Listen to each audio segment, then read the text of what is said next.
What's up, everybody? Welcome back. A little 2-week hiatus, but we are here. Dave Gleckner, Mark Tomasini, fourth and go, Philly 444, so much more. Can't wait to talk some Philly sports with you over the next hour or so here on the Heat Ratio Sports Network. But as I sit here and get ready and wear the brotherly love, because we're going to get into the Sixers first and foremost, let me introduce Mark. What up, what up? I'm in all black because I'm wearing the Phillies hat, and it's just not going the way that we want it to go. And I think the panic meter's starting to turn high. on. It's starting to turn on. Yeah. No, it's high, and we'll get into the Phillies. And the thing I'll get about with the Phillies, and if you guys are followers of the show and get to tune in once in a while, last year, panic level reached a point, too, where we actually were calling for Girardi's head. And that kind of started to turn around. It was right around this time of season. Yeah. If you remember, 21-27. Now we're 25-31, I want to say. Yeah, I can check that. Yeah, I think it was 25-30 coming into today. So, yeah.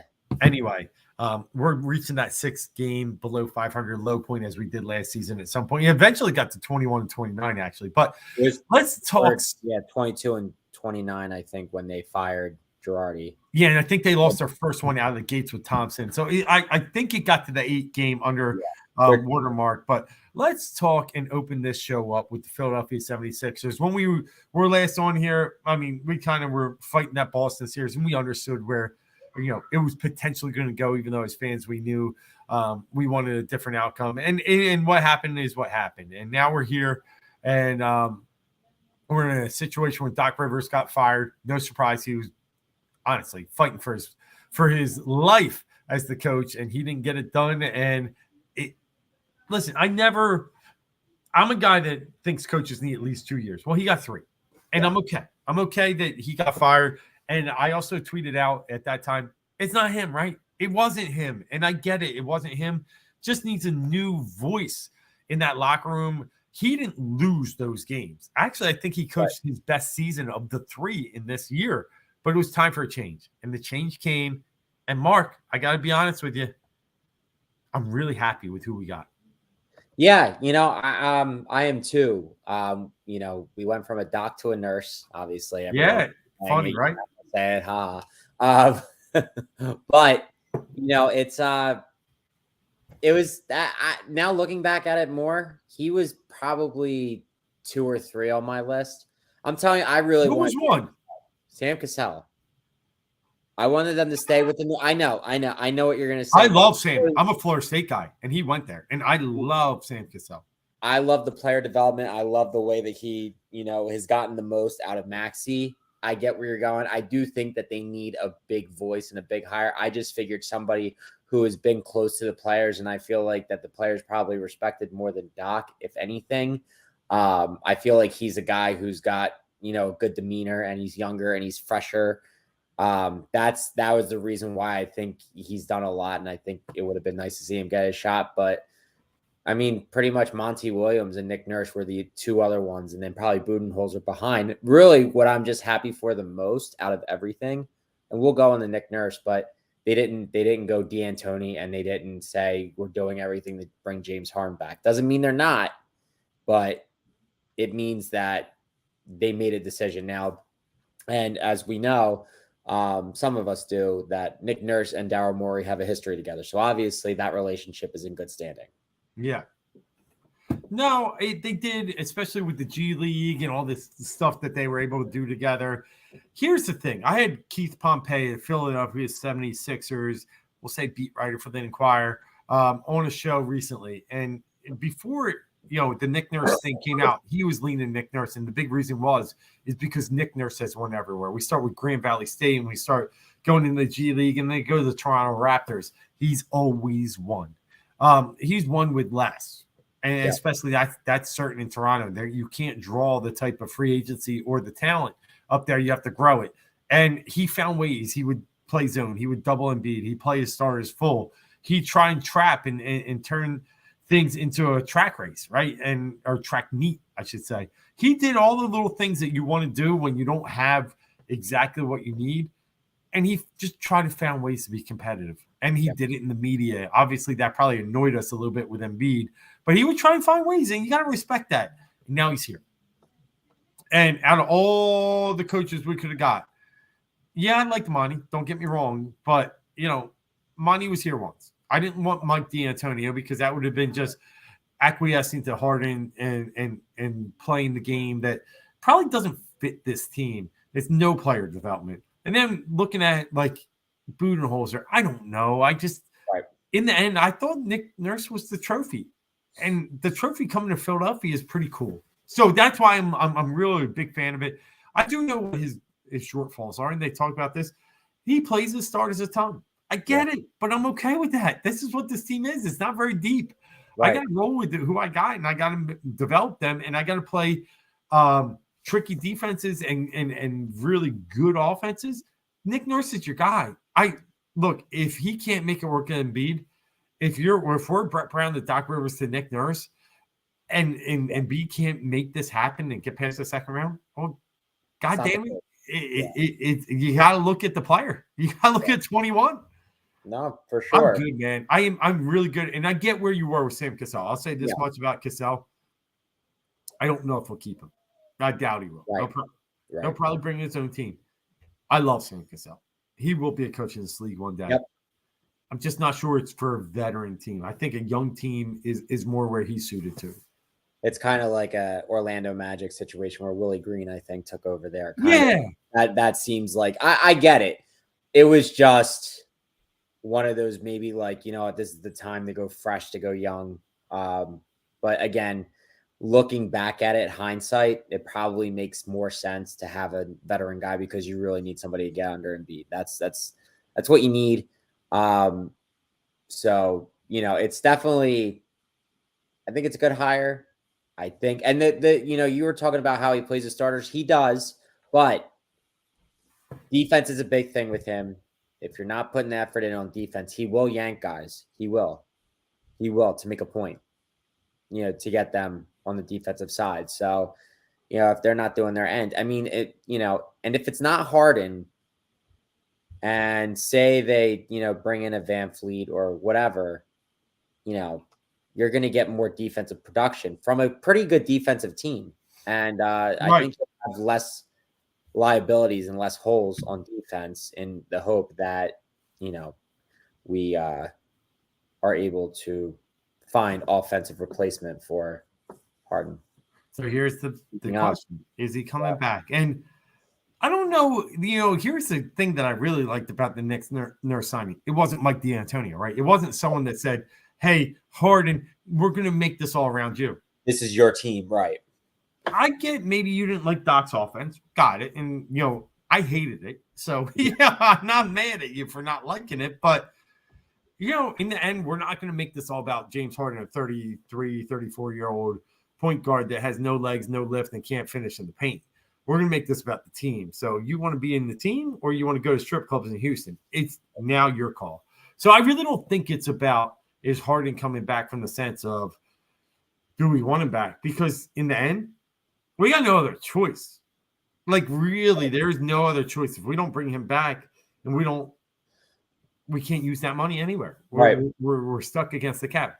And if we can't do a sign and trade, why would you want to do a sign and trade when he can only make $7 million more here before we trade him to you? And you got to give us assets. It's probably not going to happen. Yeah. So Harden coming back is on Harden. Right. It won't be on us. Now, I will say this much. I'm only in on Harden for 2 years max. Right. Probably won't take it.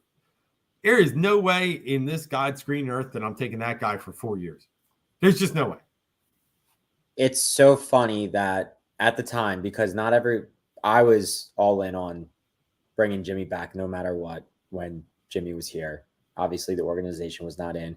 But everybody had an issue with, oh, Jimmy's 30. We can't bring him back. Let him walk. Yeah. Harden's 34. And and his body is worn down. Right. And now I'm one who I agree with you. I think Harden is really the only option. I think he's your best chance at doing anything next year. It's kind of a, shitty position to be in that you have to rely on a 34-year-old. And this team could possibly give into him and give him 3-4 years. Now, what I think is going on right now is posturing. I think they've been working on it all year with him going back to Houston. Furtada, I think Furtada, whatever, from Houston has been in on it. Like, he's like, I would love to get Harden back here. I think the fans will get back in. We have a young nucleus and we have him. Like, we'll get people coming back to the game. So he's been all in on it. Like, they want it. Now, I think Harden is trying to play the game like, well, I know Houston's going to do it. So you got to match them. You got to make it happen with them. I hope that Daryl is able to take off the rose-colored glasses or the Harden-colored glasses and see it's not worth giving him, 4 years definitely. 3 years is a push because you also look at the deal that he just came off of. He kind of took, a discount to play right last year. He took a team option, and his deal was not that much. He's going to look to get all the money that he can get, and I mean, as a player, I don't blame him. But the Sixers are really going to screw themselves if they do. It's really tough to see which way things go. When they first asked Nick Nurse today, immediately, like his immediate reaction to, do you want James Harden? He just said he didn't clamor to him, which was good. Right. But then he really had to say, well, yeah, I'd be happy if he wants to come back, type of thing. Yeah. I don't really get a good feel on where things are going here. I don't either, and I agree with that. It's hard to judge. Yeah, very hard to judge. I agree with you. I love Nurse from the standpoint he's not going to make this about the superstar. Right. He's coached superstars and he's coached non-superstars. He's going to make this about the team. Yeah. And is Harden coming back? It is a really good question from our boy Steve because it's not built around necessarily, the team. To me, it's more built around what James Harden wants to do.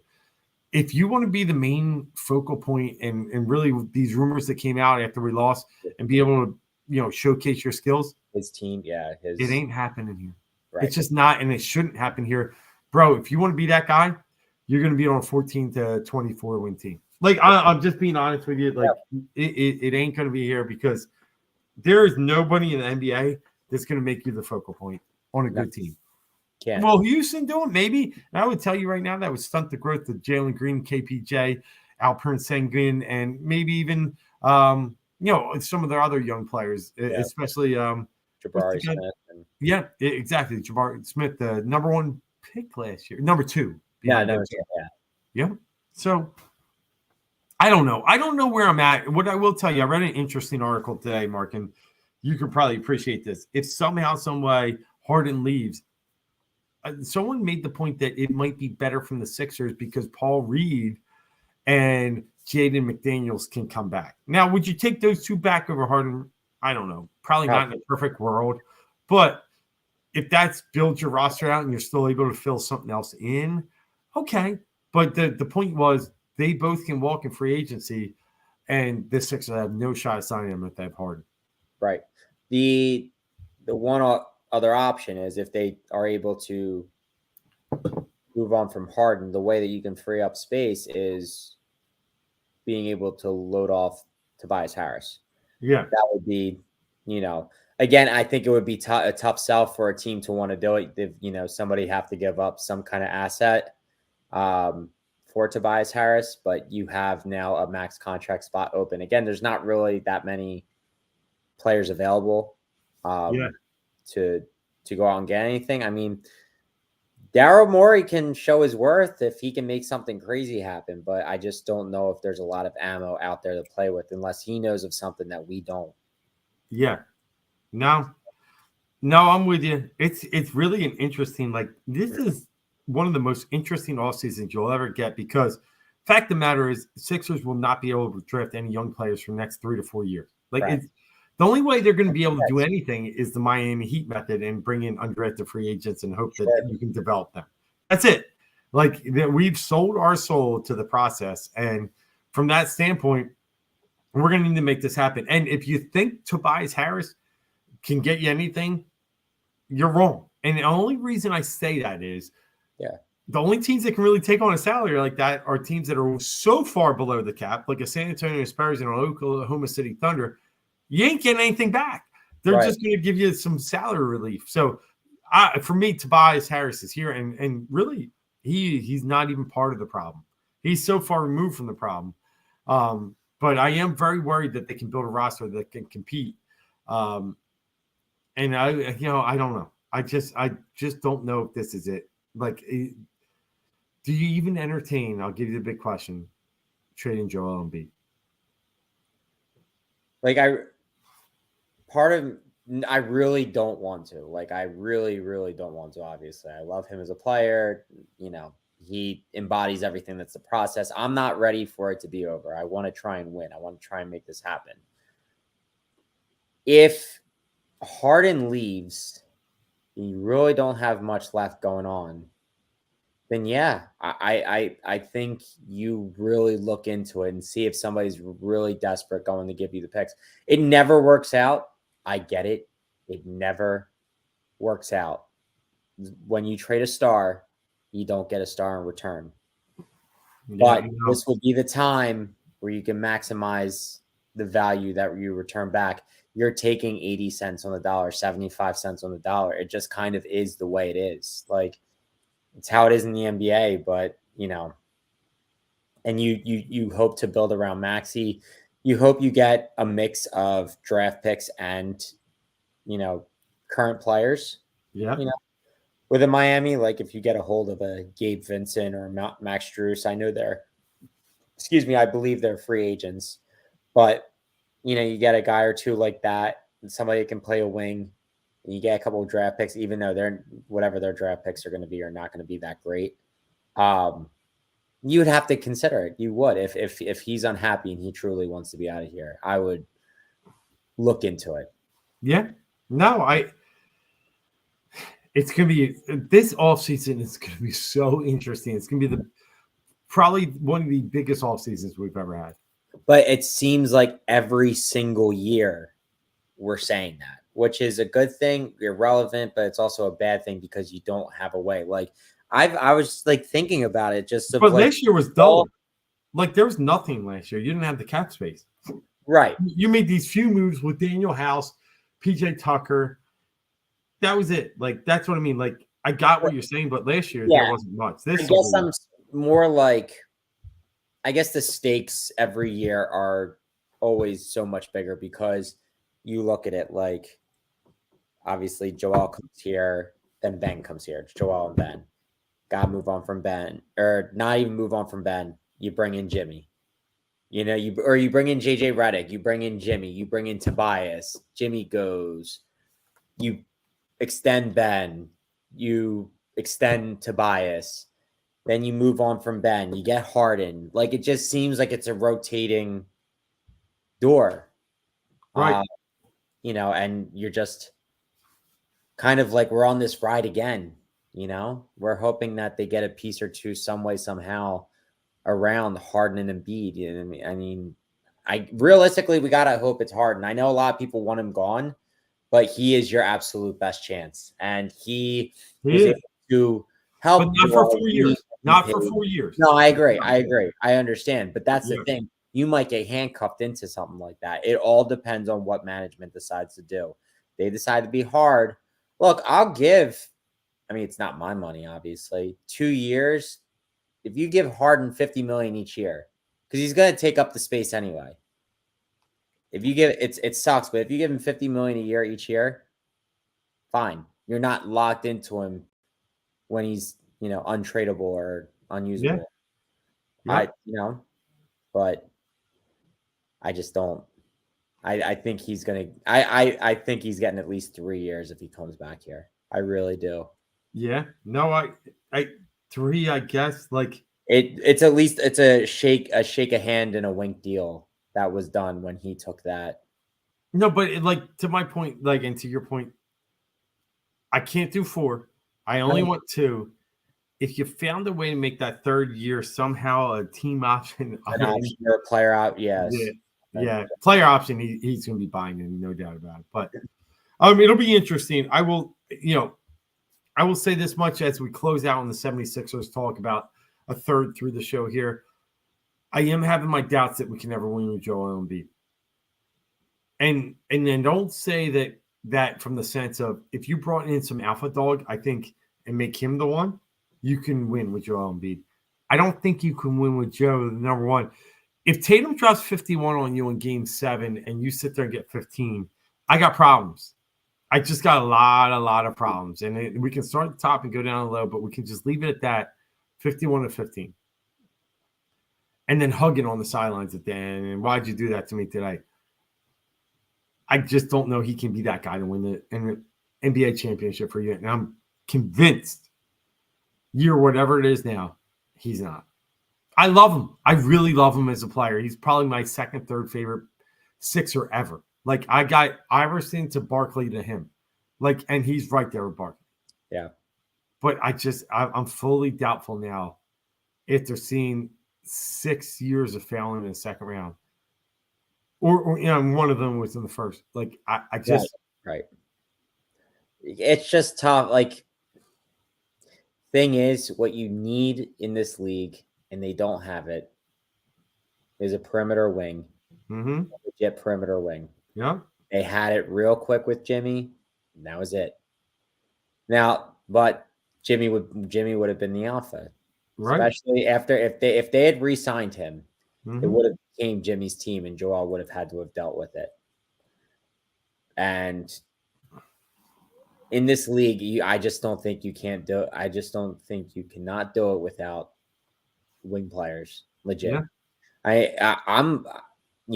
think we're going to get into it a little bit. Watching tonight what the Nuggets have, thinking about it, I love their starting lineup. I do. And you think about there's no true point guard, right? Jamal Murray's not a true point guard. Not true, but he is their guy, right? No, he's their guy. He's better than anything we have. Right. Like, he's awesome. I'm just saying, but when they have a facilitator like Jokic, they don't need a true point guard. But do you need a guy that dribbles for 20 seconds between his legs and then they don't do that. They move the ball movement. Yeah.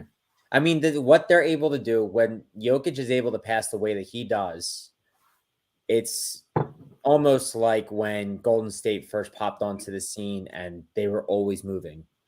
The thing is, the players around Jokic know if they move, he will get them the ball in advantageous situations. That's what you see. Aaron Gordon he was a beast. He's a beast. Yeah. He was in Orlando. He won a couple slam dunk championships, and he was an okay player. It's like, all right, he got shipped over to Denver and kind of like all right, well, let's go give it a shot. That was like 2 years ago, I think, at like a deadline 2 years ago, and it's now finally all come into place. You got a healthy Michael Porter Jr. Jamal Murray's playing amazing. Caldwell Pope is back to life after that stink show in LA. I mean, it's a really good, in my opinion, it's a really good starting five, and they played well tonight. They're a really good starting five. So let's close out the Sixers talk with this. I'm excited about Nick Nurse. I'm on the borderline if we bring Harden back, and I really do. And I'm all about keeping Embiid, but I understand he needs a Batman. He is the Robin. That's where I'm at. Wait, so you say that last part again? That he's Robin? Who's Batman? Yeah, he needs a Batman. He needs one. I don't think it's Harden. Like, he needs a lawyer. He needs I just don't think you win with him being your alpha. He showed us when you're catching the ball at 26 feet and being soft. Right. The bottom line is, I love you, but you're not going to go try and win a game in Game 7. Then you're the Robin. You're the Robin. Yeah, I agree with you on all points. I do. Yeah. So let's talk NBA Finals real quick here. It's crazy, right? So, I will say the Miami Heat beating Boston Celtics. The biggest point I have is the Celtics aren't good, and the Sixers really had a chance to beat them this year. They didn't have a chance to beat them last year. They didn't have a chance to beat them in the bubble. They had a chance to beat them this year, up 3-2, and they let it slip. The Celtics are not a good basketball team. They got problems. And Miami took advantage of those problems. And for all of you that out there think, oh, wow, Miami would have beat the Sixers too. Now, they will not beat the Nuggets. I'm telling you that right now. One of my favorite bets was Nuggets -1.5 games in the series. I think Miami will play a couple games tough. I think we get to 6. I think it goes 4-2. But the problem is they beat a Milwaukee team when Giannis was out a game and a half to 2.5 games. Sure. They beat a Knicks team that, God, don't even get me started on Tom Thibodeau and how he just runs that team.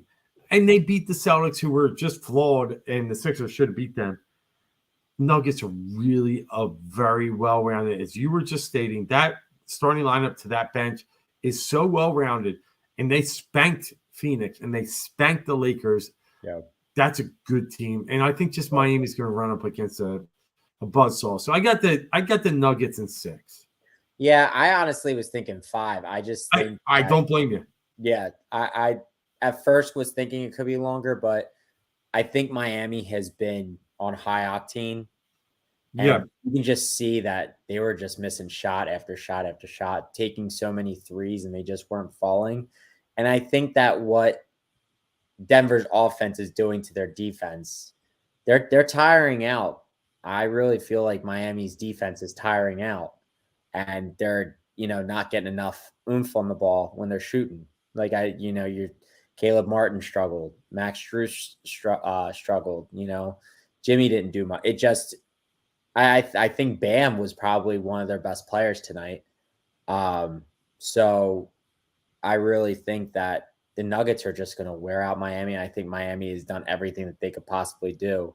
They did really well, but I just think it's a hard sell to go up against a juggernaut like Denver. I mean, I don't usually give Denver credit, but really looking at what they've done, they've put it all together at the right time. Everybody moves without the ball. It's not a stagnant offense. Like, look at oh God, it frustrates me so much now looking back on how we play offense. How the Sixers play offense, and you see teams like the Nuggets, the Warriors a couple years ago, who just move without the ball. I know. Instead of just sitting there, like to watch people stand in the corner and never move, it's just frustrating. But Nuggets got it done tonight, win by 11 in game 1, and it's one of those times where they had so much time off that, I thought this was the night for the Heat to steal it. They shot 2 free throws tonight in the game, the lowest in the history of the NBA in any playoff game. Refereeing is horrendous in the NBA. It's horrendous. But Max Strus goes 0 for 9 from 3.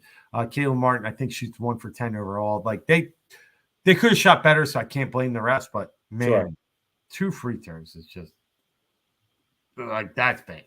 Yeah. But, hey, there's more games left. I think the Heat will struggle to win a game in Denver. But if they can hold their home court, this could still be a series. So we'll see where it gets. And it's still Jimmy. You never know. He only had 13 tonight. I just feel like sometimes he doesn't.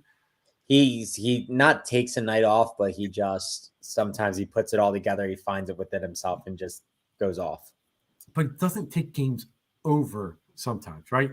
Right. Until he decides he has to, and tonight was just too late. So NBA Finals up and ready. Hey, check us out on Twitter. We're always firing some stuff out about that. So let's get into baseball now. NBA's a past into baseball, which is the future. And as we know, the boys of summer are coming. It's June 1st. We turned the corner this weekend with Memorial Day weekend. Hope you all honored those who fought for our freedom. But speaking of that, the Philadelphia Phillies are just a painful watch for anyone here in the Delaware Valley that cheers for a team that got to the World Series last year and was 2 wins away from winning it. They are an absolute abysmal team to watch right now. It starts with the top. Trey Turner, very, very bad, 230. Kyle Schwarber is hitting 160. Even JT Realmuto looking there, lost at 250. It's one of his lowest ones. We can't get anything out in 2 home runs. He's been caught stealing 3 times, which is the most he's been caught stealing at all in his career. Bryce Harper's come back. He's fighting. He's trying. Stott's trying. Castellanos trying. But you can't get it done with 2 players. They're a terrible lineup. 3 runs over this weekend's weekday sweep against the Mets. But it's with the pitching. And I'm still believing Wheeler threw a good game, but nobody else can back that up. Suarez had a decent game the other night. Can't back that up with the offense. Mark, I'm not sure it's fixable this year. Last year, at least we were like, fire Girardi, figure it out. We're not firing Rob Thompson. Right. And The offense isn't going to magically click. And even if it does, it can't click with an ERA of a staff ERA over 5. It's in the bottom 5 in this league. I don't know what to do right now because outside of Andrew Painter coming up here and being great, I don't know, man. It's bad.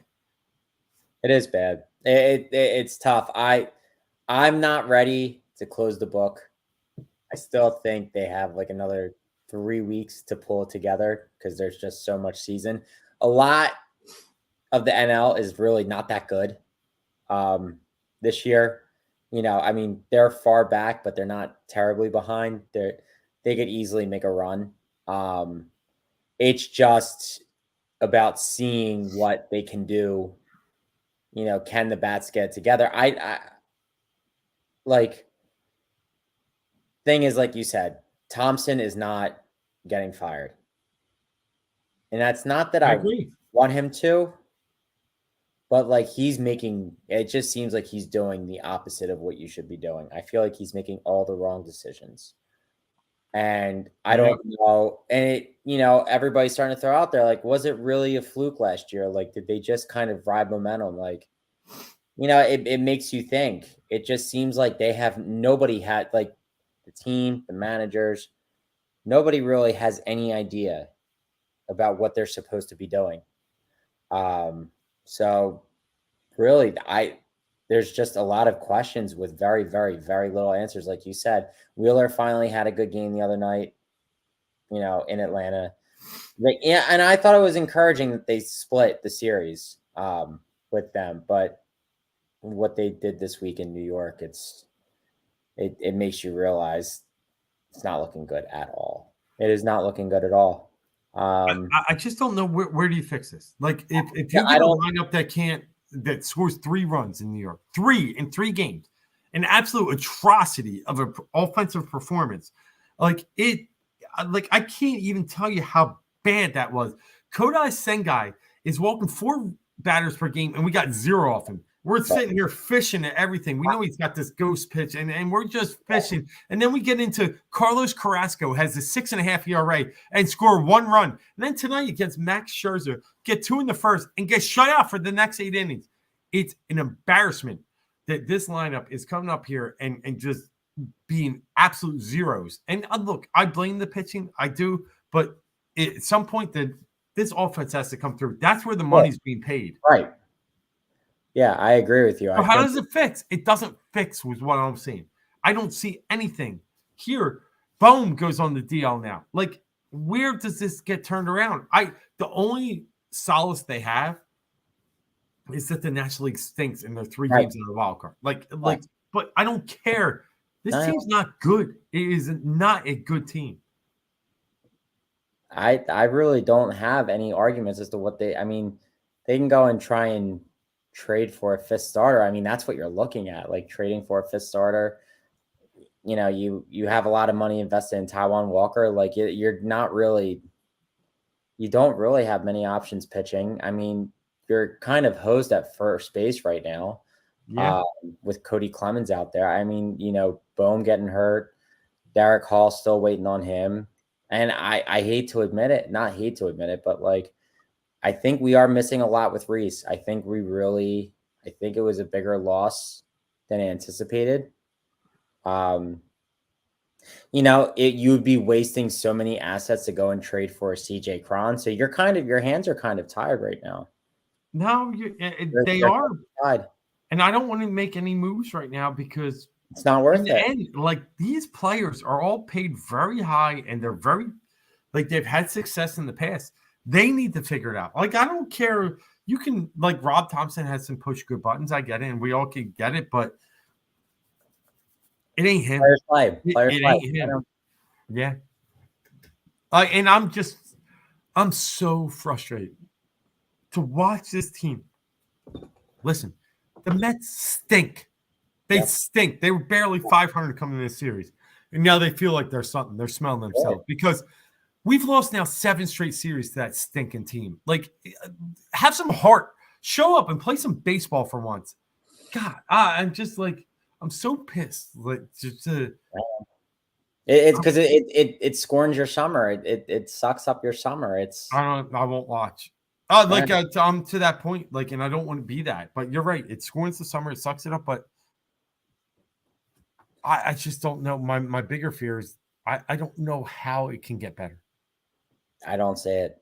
And I was pretty, I didn't panic, and I haven't been panic. And it's not even a sense of panic because I'm just like, yeah, you know what? It kind of is what it is right now. You just We're, stink.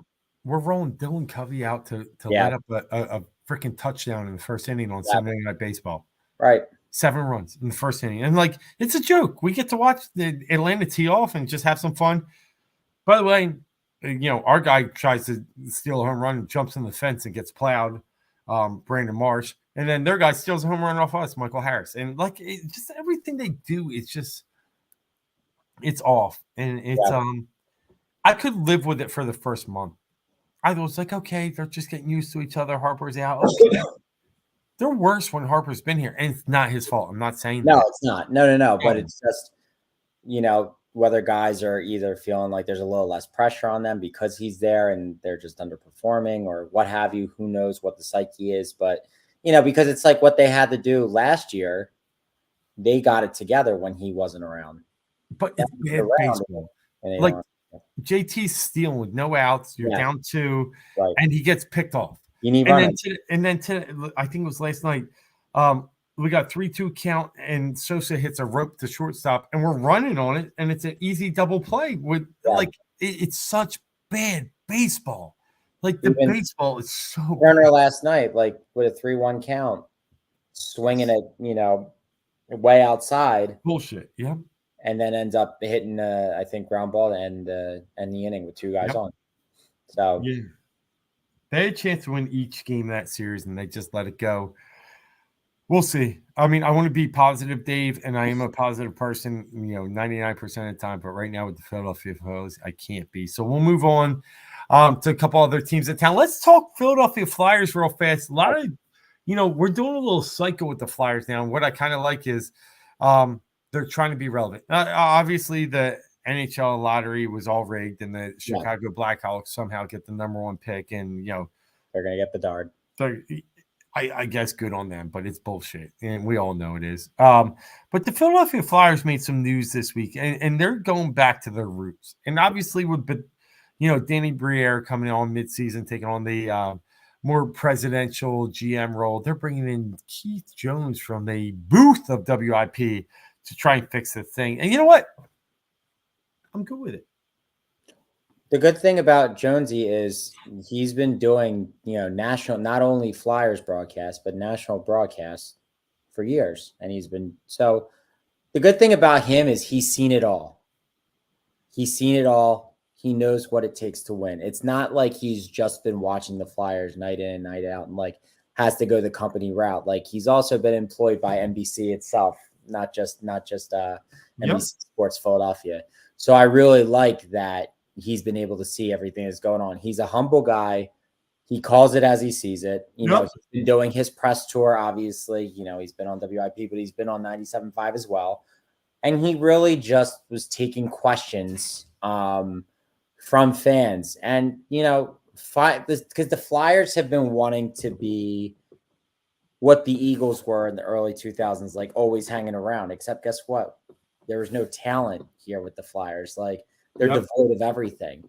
So they've always just been like, oh, but like we were a couple games away from the playoffs this year. Like we're so close, but you don't make the playoffs, but you're not that close. You really don't have that talent.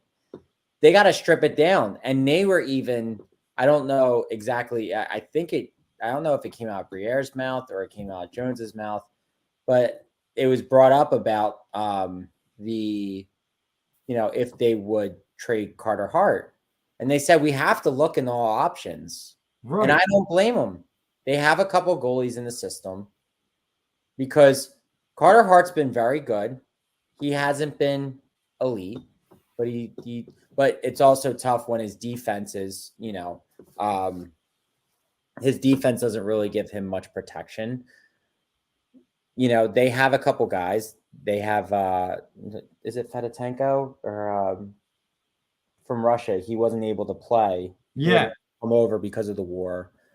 but he's somebody that could be here next year who is very talented. And I think if you can get something for Carter Hart now, because this team is not ready to win, I think you got to do it. It's kind of like the Embiid thing, but it's obviously not clearly nearly as drastic as Embiid. We're wasting the best years of Carter Hart. So, it's I think they're really taking a good, honest look at themselves. Everybody's big issue with the Flyers is they hire within. They hire from within. It's true. But I think for the first time, they're like, because it all starts at the top. They got David Hilferty, Brian Hilferty, whatever. It all started from Comcast down through the Flyers. They actually are looking at this and they're like, okay, we are tearing it apart to build it back up. That's the only way to do it. And I'm glad that they finally are really admitting that they need to start over because they don't have it right now. No, I think they finally admitted when Chuck Fletcher went. I do. I do. But I hear you that the change here to bring in someone that wasn't probably in the hierarchy of, front office personnel, but they knew they had some faith with him. And like you said, had been on the national broadcast and had been able to see hockey from a greater distance.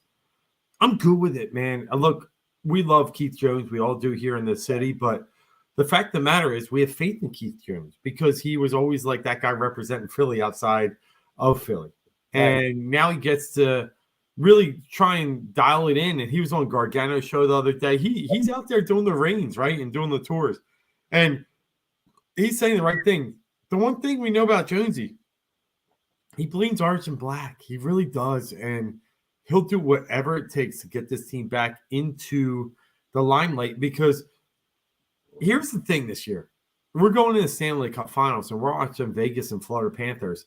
Florida Panthers were the worst team that got into NHL playoffs in the Eastern Conference and got on a roll.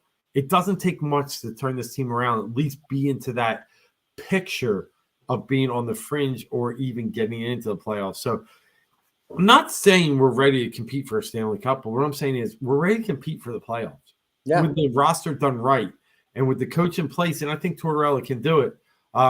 Shake out some of these, bad weeds that are growing in the grass and bring in some of the young talent. And I just think we can compete a little better and spend the money wisely and be able to figure this out because if Jones and Briere were in there, Gaudreau's here.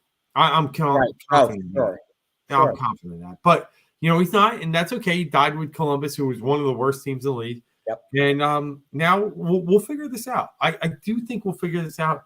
My fear is it'll be later than when Carter Hart's ready. Right. And, he might be on to the next big thing. And that's the biggest problem is that we really have a goalie in place, but we don't have a team in place. Where usually we've had a team in place and not a goalie in place. Right. We'll see. We'll definitely see. All right, we got about a few minutes left here. Let's move on to the last team in town, make it a true 4-for-4. Mark, we haven't been on the air in a while. Not a while, just a couple weeks, but a lot of stuff going on in the NFL, but not a ton going on with the Philadelphia Eagles. But there are a few just key points that I want to talk about here. And the Eagles are just doing things quietly and slowly. If you look at Bill Barnwell and some other people from ESPN, they won the offseason once again. And they won it not because, they lost a ton of players, but they won it based upon the draft and some other things that they settled on and locked in. And when you look at the Eagles' offense in total here, they're bringing back a team that's really, really well-rounded. And then you look at defense, I could argue it's even better than what they had last year, especially from the outside hashes perspective. And I do get excited about the linebacker potential, but I look at the draft and I look at Nolan Smith and how eager he is to get in here and make noise. I just love his personality. And obviously the two guys up front, I mean, it's Georgia all over on defense, but the offense really looks good, man. I mean, I'm pumped. I just think, now that we've settled, now that the dust is just on the ground, not in the air, I feel like this team did really have a great offseason. Yeah, no, they absolutely did. I think they went about everything the right way. I think they pounced on opportunities when they came around. It's all about not getting too eager and jumping up for Nolan Smith, just letting him fall to them. Seeing that there was, a downfall in the running back room in Detroit and just saying, hey, look, let's make a deal. And they bring in DeAndre Swift, who I really think can flourish. Right. They're not going to rely on him because they're a running back heavy room. It's a loaded room. So it's going to be less pressure on him. He's going to be home. He's going to be behind a much better offensive line, better than anything he's ever been behind in Detroit. I think you have big play potential with him. Excuse me. So, they do things like that. There really isn't too much tweaking that they needed to do. They brought in linebackers. Right now, Nakobe's running with the ones at linebacker, but, they have Morrow. And who is the other one that they brought in? They brought in another linebacker. I'm blanking, but it'll come to me too. Yeah, but I totally forgot that they brought in Tremaine Edmonds. They did. Who is, he had really good numbers last year with Pittsburgh. I think he'll be just a little more protection over the top. So, I think they're going to be just fine. It's going to be a tough schedule. Obviously, they got a first place schedule, but I think this team, like you said, I really truly think as a whole, the whole product, they got better and they're doing things the right way. And they're not really letting themselves get into the news too much. They're just kind of, playing the long game, playing the waiting game. And I think this only helps them. Like there's a lot of attention on them, but it's nothing crazy. Like, they are the story, which I think is good. Like usually the Eagles are involved some way, somehow, and they're just letting things come to them. They're not being the aggressor. And I think it's a good look for them right now. I really do. I agree with you. That can always change, though. That can always change. It can, but what's cool is like you lost all these people. You lost the Hargraves, and everybody's like, "Oh, the Eagles are dead." Well, here's the good news about what we did this offseason. Next season, it might be 6 compensatory picks. Right. All of a sudden, now next season's draft looks like a hole for them, and and while they lost all these players, and let's admit it was a lot, and I get it, and they were good players. Miles Sanders to put in there too. They filled every hole.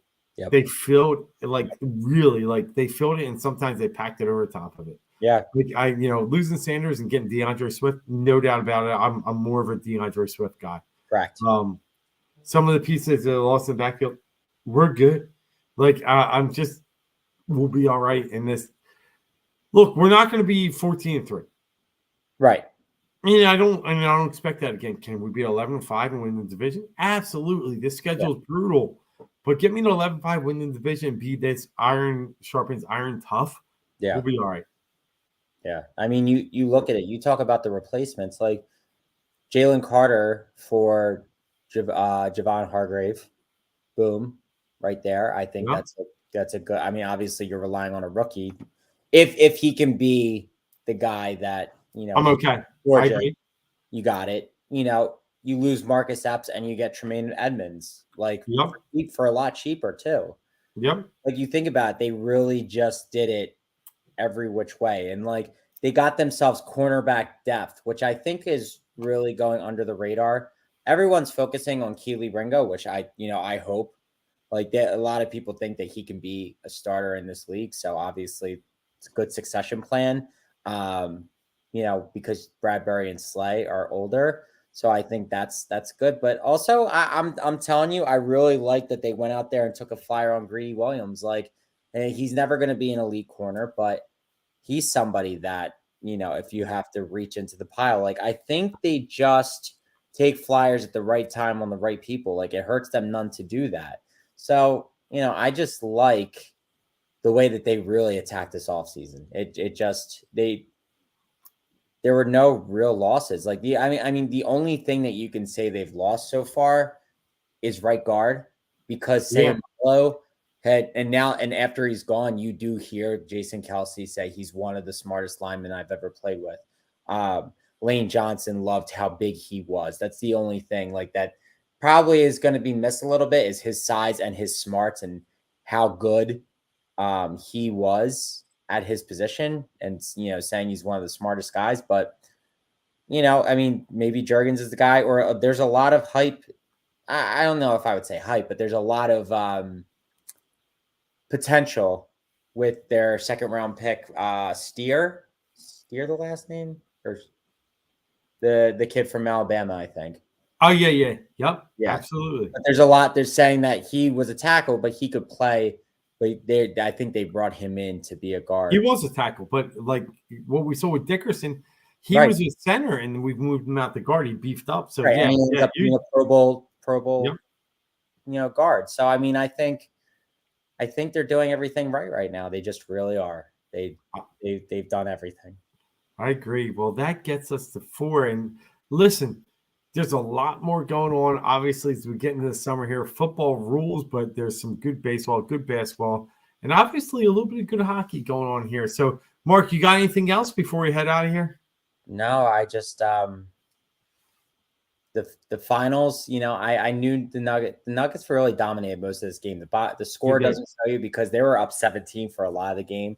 21 going in the fourth. Yeah, but it's I knew like I said, I have Nuggets in 5, but they really came out barnstorming tonight. Yeah. And you know what? Nuggets in 5 will get me my -1.5. I did actually throw a little bit on Nuggets in 6, and that's a plus 430. So, either way, I'll take it. Maybe I'll get Nuggets in 5 too. But it does show, tonight's game really shows the vast difference between West and Eastern Conference right now. And right now, they rule out there, and it's crazy to think that, I always knew they were good. Number 1 seed, I'm like, yeah, they're good, but they're a lot better than what I gave them credit for. And we've gotten to learn that as the playoffs have gone on. When they beat Phoenix, it really opened my eyes. And we'll see. They're a great team. They move things around, but Miami still has that heart, and that heart might go a long way to making this a little more competitive than we saw after tonight. We'll see. I don't know, but we'll see.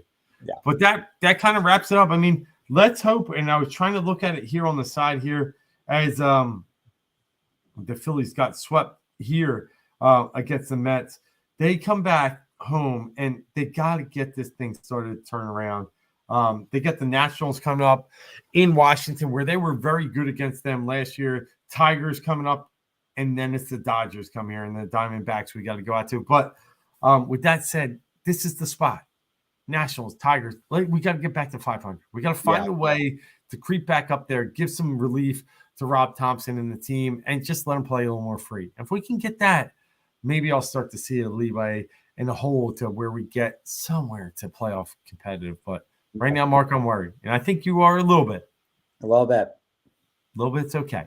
All right. Until next week, we'll be back. We just had a couple weeks off, but we will definitely be back next week to talk a little bit more Sixers, Eagles, Flyers, Phillies. Till then, I'm Dave Gleckner, Mark Tomasini, Heat Ratio Sports Network.